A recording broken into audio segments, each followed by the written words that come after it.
Alright, here's an update for weather. It's been a while since I've done a video. I've been getting over the flu, late flu season this year, even spreading into early spring. So do your best to stay healthy. Let's get right into pictures here. This one's from Alex DeBrow from, here we go, first picture taken. Look at this nice crystal clear blue sky, Enfield, Connecticut. Taken on March 30th at 1 p.m. It's 55 degrees, Enfield, Connecticut.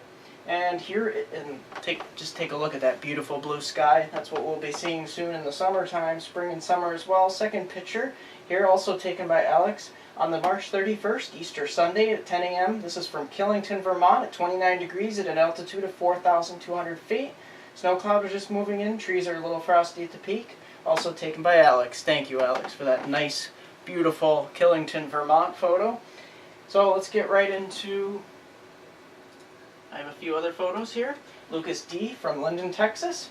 Let's take a look at, here we go. We got first one here. Looks like first picture, very nicely done. Nice sun shining right through the trees, beautiful blue sky, leaves on the trees, looks really nice, Lucas, thanks.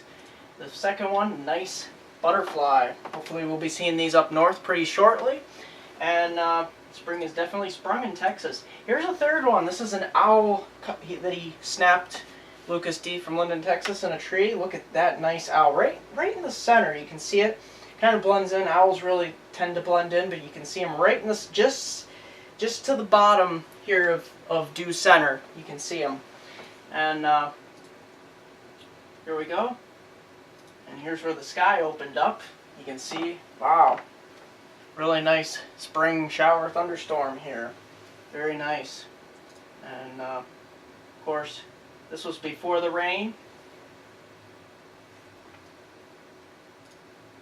Very nice cloud, cumulus cloud. A little bit of cumulonimbus on the bottom there, it looks like. And then the last picture here, very nicely oh, look at this, nice rolling clouds off in the distance, and one darker cloud up front. Nice blue sky. Thank you, Lucas D. from Linden, Texas.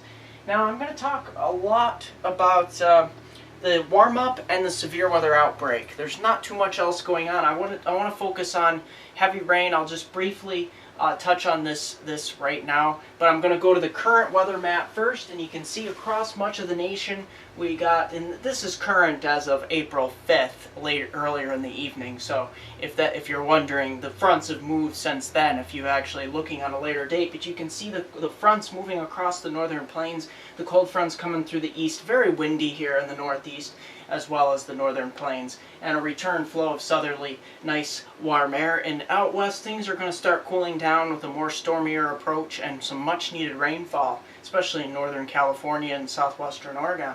So we're going to continue to watch across the portions of the southern states here in the long term and the southern plains for severe weather and flooding rains.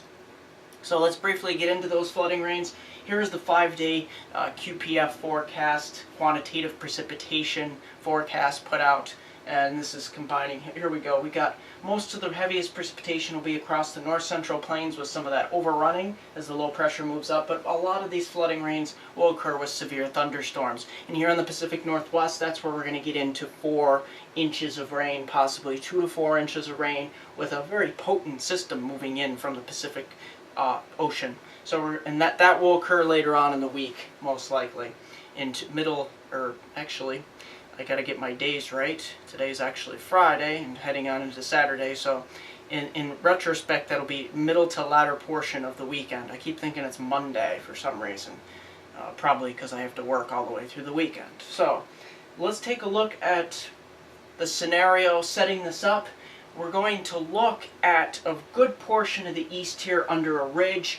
This is taken from April 10th, and you can see this jet stream, and I've drawn in the jet stream here, very nicely pronounced, and you see these height contours here in the west. This is where things are going to get cold in the Rockies, and we're going to have energy eject on the southern portion of this trough here across the central plains, and that's where a lot of people are talking about, a lot of forecasters, about an explosive severe weather outbreak across portions of the southern plains and stretching eastward. So let's get into that scenario. We actually see that our biggest threat of severe weather will be across the central and southern plains here, particularly the southern plains, Texas, Arkansas, Oklahoma, Louisiana, and possibly further north depending on how far that low travels to the north. But it will be ejecting out of southwestern or southeastern Colorado for that matter over the latter portion of the weekend, but mainly for next Tuesday through Thursday. This low is going to eject across, and then it's going to move up through the Great Lakes and spread warm air across much of the mid-Atlantic and eastern states. And some of that warm air will actually get up into New England, and I'll show you those on the temperature profiles that I show you from Saturday to Tuesday. So that's the scenario we're looking at. We could be seeing later on in the week heavier rains across the southeast as well. People have asked about thunderstorms in the mid-Atlantic and northeast. We're not really looking at a big thunderstorm threat. By the time the storm reaches up into the Great Lakes, a lot of its energy will be eroded by that point. It's going to most of its explosive energy will occur out here in the plains and the southern states as well. And on the backside of that, we could see some snow with that possibly as well. We'll get into that, but the big threat is going to be severe weather. And of course, here out west, that's where we're going to get further off the screen, the heavier rain. So let's get right into those temperatures. We're going to take a look at temperatures across the northeast moderating, the mid-Atlantic. Portions of DC through Atlantic City could be hitting 70 by the beginning of next week. That's quite possible. Here in the southern plains, things really get warm, and that ejects further eastward here, where we'll get into the balmy 60s or 70s and 80s across the southeast. And here out west, this is where we really start to get cold. 30s and 40s in the Intermountain West, with some 50s along the Pacific Northwest coast, and 60s and 70s heading down into California towards Los Angeles. So we're going to continue to watch these temperatures as they warm up here in the east and cool down in the west. By Tuesday here, look at portions of DC hitting 70 to 75 likely, and heading down towards Virginia and North Carolina could be hitting 80.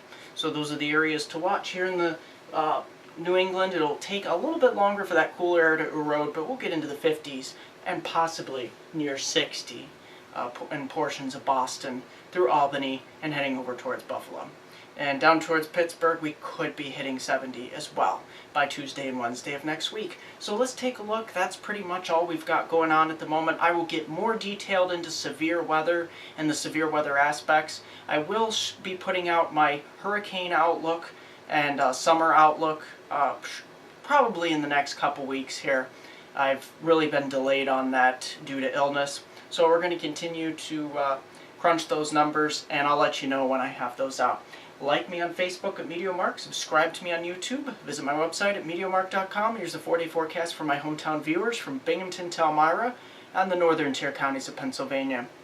We're going to start off here with your Saturday and Sunday. This is where conditions will be fairly alright. It'll cloud up portions of Sunday. Saturday will probably be the nicer day, approaching 50 in many areas. About 50, 55, maybe some areas 60, but the clouds should hold temperatures down around 55 on Sunday. Monday, that's where we head on to close to 60. It'll still be cloudy. Chance of rain Sunday evening and Monday. And Tuesday, that's where we get into a chance of rain as well. But we'll still be warm, probably approaching 60 degrees in many areas. Maybe some of those valley locations hitting 62 or 65 in the Susquehanna River Valley.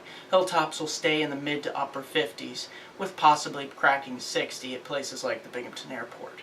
Other than that, we're not going to see too much in the form of rain, because by the time this system in the plains, this huge system, ejects all its energy out, there won't be too much energy left for the northeast to deal with, especially here in the southern tier of New York and the northern tier counties of Pennsylvania. That's going to do it for MeteoMark.